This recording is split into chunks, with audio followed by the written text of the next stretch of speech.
Hey, how's it going, guys? Venomousfatman here, and here's a brand new OTGT for you. This time I'm talking about Corps Uprising. I got it off of Xbox Live Arcade, played around with it for a little bit, so here's the review. This is a brand new entry, or kind of like a pseudo incognito entry into the CONTRA series. Pretty much, if you guys aren't familiar with CONTRA, I'm pretty sure there's a lot of you out there that are. CONTRA is pretty much that side-scrolling shooter that was done by Konami way back into the day, and it's gotten ever since then a ton of iterations into the actual franchise. Overall, it is a very old-school style type of game, and it's a very, very hard type of game. What I mean by that is this. CONTRA's always been having this type of notoriety around the franchise of being one of the most difficult gaming franchises in video game history. And the reason why I say that is this.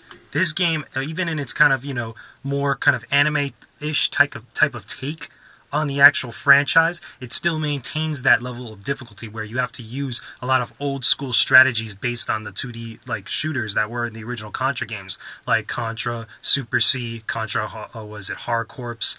It's pretty cool. It's pretty fun. If you're playing co-op, it's even more fun. You have a really big blast doing it.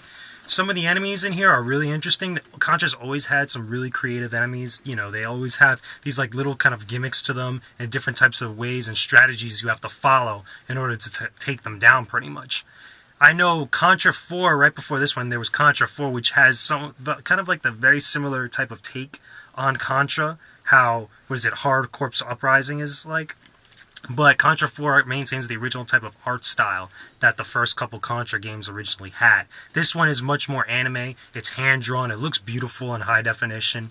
What's really cool and what's a little bit different about this game as far as gameplay mechanics, CONTRA, when you're actually playing and you get shot, you automatically lose a life. There is no health bar and stuff.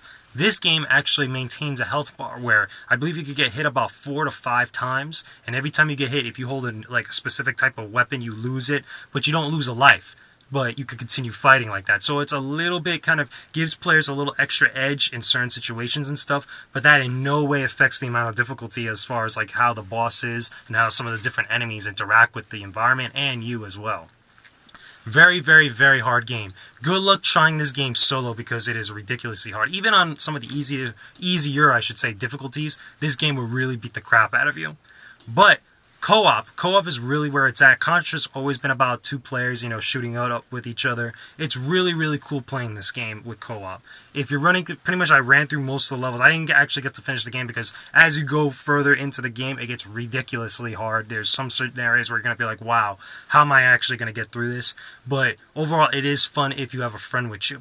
Now, there's also a little bit of some RPG elements into here. You can actually buy upgrades here and there, as you complete levels and destroy enemies. You get kind of points or currency and stuff like that, and you could spend it on different types of weapons, upgrades for weapons. I know during the course of one of my playthroughs before actually going back and trying to complete the other missions, I ended up getting different upgrades for like the machine gun and stuff like that, and you could run through the levels again in order to get a better grade by the end of the level, because you get graded every time you actually complete a level, as well as to get more currency and more experience, because trust me, you're going to be doing a lot of levels like multiple times in order to actually bypass a lot of the tough bosses that are throughout this game, because this game is that hard. CONTRA's always been a hard franchise, so it doesn't take away the fact that it is still very much fun. Bottom line is this, though.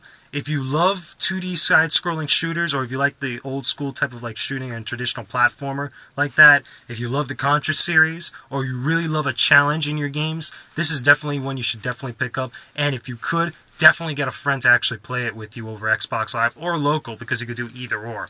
It is really that much fun. If you love the traditional style of game design like that, you will really have a blast with this. But anyway, that's just my opinion, guys. Leave your comments and video responses. I don't mind. Just keep it civil. Let me know what you guys think of this game. If you've played it, if you had a ball with it, if you hate it, you don't like the difficulty or whatnot, put it in the comment section below, and I'll talk to you guys again soon. So VFM is out. This has been Only the Goddamn Truth. I'll talk to y'all later, people.